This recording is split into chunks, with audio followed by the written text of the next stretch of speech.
I am buying stock in the Ohio State Buckeye offense for a number of reasons. And I'll tell you what, listen to Chip Kelly's press conference the other day from spring football.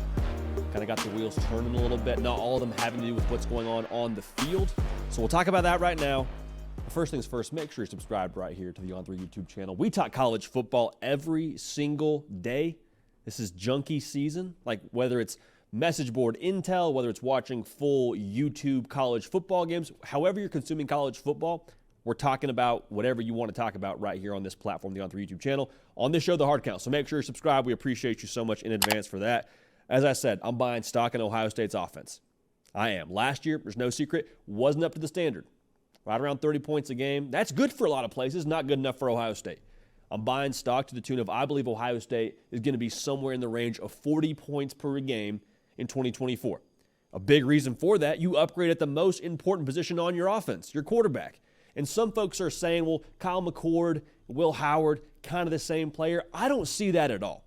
And say what you want about their ability to throw the football downfield. Kyle McCord had 1 year of starting experience at Ohio State, none prior to being the starter this past year. Will Howard has played 4 years of college football. Will Howard is also a much more mobile quarterback than Kyle McCord was. That's not me dunking on Kyle McCord, but we're going to say they're the same player. I have a very difficult time seeing that being a reality. The experience factor means he's not going to be overwhelmed in those big moments. Now, Ohio State's a different beast, don't get it twisted. But the fact that he's played so much ball, the fact that he has a little bit more wiggle, a little bit more ad-lib to him, that's going to show up, I think, in some key areas, especially in this Chip Kelly offense. So I think that needs to be noted. Also, the proven commodities they have across the board at the skill player positions. Emeka Egbuka, primed for a big year.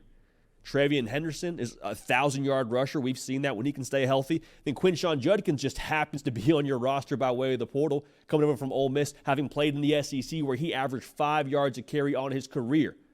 2 years in the SEC, over 1,000 rushing yards both years. So you know what you got in that backfield. Your receiving core is going to be solid again. I've even mentioned Jeremiah Smith, who's not a proven commodity, but you kind of trust the buzz right now that's going on at spring practice. Dude is a ball player. Okay, so he's going to be someone for them, I believe, that will contribute in a big way this upcoming year. This past year, he was the number one player in all of high school football for us here at On3. Not wide receiver, player is what I said right there, the top player in the 2024 class. He's a dude now. They got some options. So the quarterback, you upgrade. Skill positions, you got a lot of guys to get the football to. And what that does for a defense, when you have multiple cats to worry about, you can't put all the attention on a Jeremiah Smith or all the attention on a Emeka Egbuka. If Travion Henderson gets going and he starts to wear down, it's too bad. There's no break for your defense because Quinshon Judkins in the ball game, or however you want to rotate your backs. You're going to be able to wear on a defense, and you can't allocate all the resources to defend them appropriately. So all those things I think make up for a lot of success coming Ohio State's way when it comes to how they're going to attack defenses out here in the fall. Now, some folks might have a little bit of concern around the offensive line this upcoming year. It's all right. It's what spring football is for evaluating and kind of getting a gauge for different position groups. But Chip Kelly and his background, I hate when folks say they've done more with less because I think there's probably more context that has to go into that whole statement for any given coach. But Chip Kelly, when he was at Oregon, wasn't dealing with five-star cats.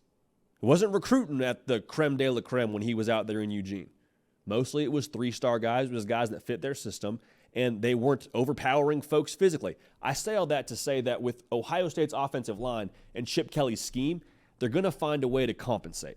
Okay, so areas that aren't strong points, they're not going to lean into those strong points, or those points that are a little bit, I don't know if weak's the right word, places that you don't need to expose yourself as an offense, they're not going to do that. So if the offensive line has issues, they'll be heavy on the zone game.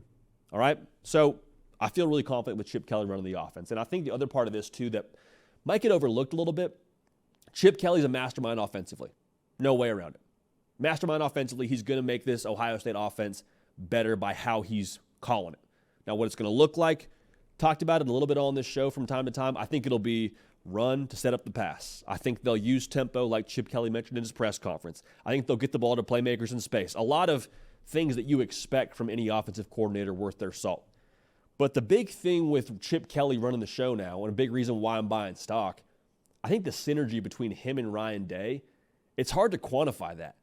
And I'll just say, as a player, you know when your coordinator and your head coach are on the same page.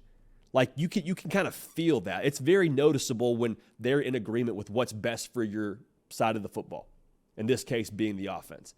And so it's not necessarily a need for success, but I tell you what, it makes it a lot easier to be successful when there's that alignment. Chip Kelly and Ryan Day known each other for forever. Chip Kelly was Ryan Day's OC when they set records together at New Hampshire. Like, they're on the same wavelength here, and that's going to, I think, allow them to really evolve this offense throughout the course of spring and into the fall. This is not going to be a stagnant offense. It's going to be two great offensive minds between Ryan Day and Chip Kelly working towards the ultimate goal of scoring a lot of points and ultimately winning football games. So I'm excited for this. I think the alignment part of this staff is one of the more underrated things that should be talked about when it comes to Ohio State, but you upgrade at the most important position. Hard to not get better.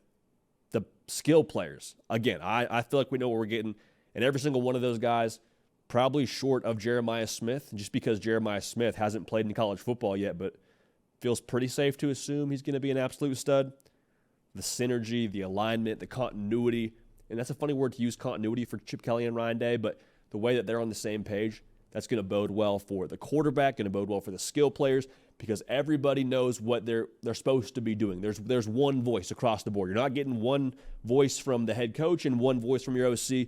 They're in alignment. They're going to have a good plan in place, and I can't wait to watch what it translates to on the field. So keep it locked right here. Make sure you're subscribed. Follow me on Twitter and on Instagram. Hey, let me know on there how you feel about Chip Kelly as Ohio State's offensive coordinator. Appreciate y'all. Love y'all. Going to keep this party rolling, and we will see y'all next time.